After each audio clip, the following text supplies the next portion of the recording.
DSM-CID e você consegue identificar algumas questões cruciais que eu acho que vale muito a pena a gente falar quando você olha para uma depressão e você vai suspeitar que ela seja bipolar. Isso aqui é super importante. Então, quais são as características que a gente pode fazer isso? Então, tal profissional, a pessoa está deprimida. Como que eu suspeito que aquela depressão é bipolar ou não é bipolar? Você vai suspeitar pista de que uma depressão é bipolar. Primeiro, história familiar positiva, então a pessoa é parente em primeiro grau de alguém com transtorno bipolar. Alta penetrância genética, alta densidade genética de transtorno de humor. O que significa?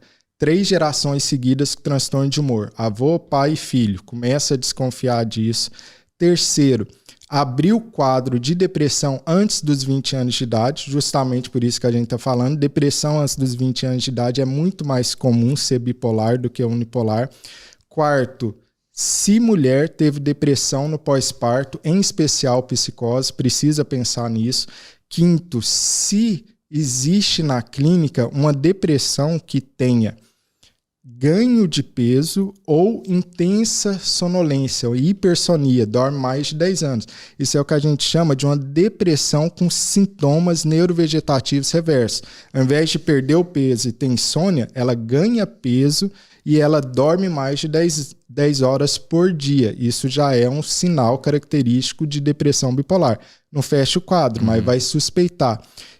Sexto ou sétimo, sei lá onde que a gente tá. Sexto? Então, sexto, se existe resposta atípica a antidepressivos. Ou se você já usou mais de 4 antidepressivos e não está funcionando, precisa desconfiar que é bipolar. Sétimo, se acontece de quando você usa um antidepressivo, ela faz uma virada para hipomania ou mania.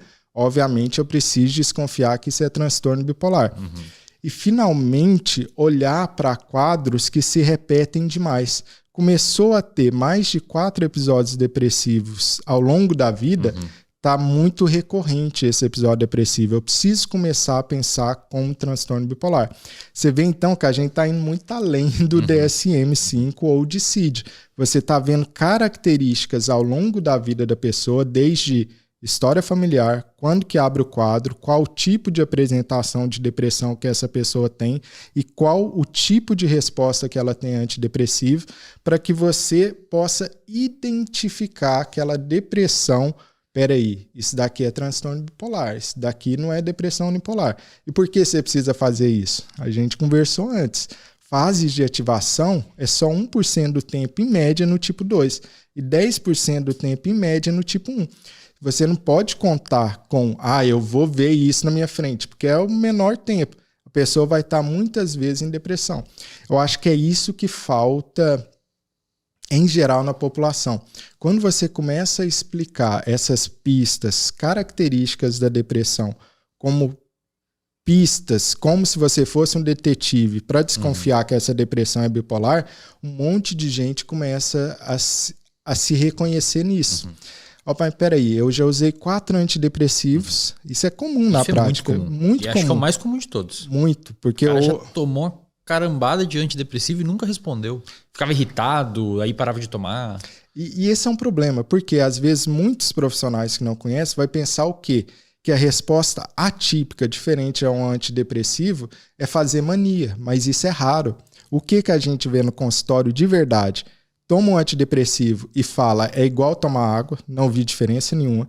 2, toma antidepressivo e para de fazer o efeito, então melhora 3, 4 meses e para de fazer efeito.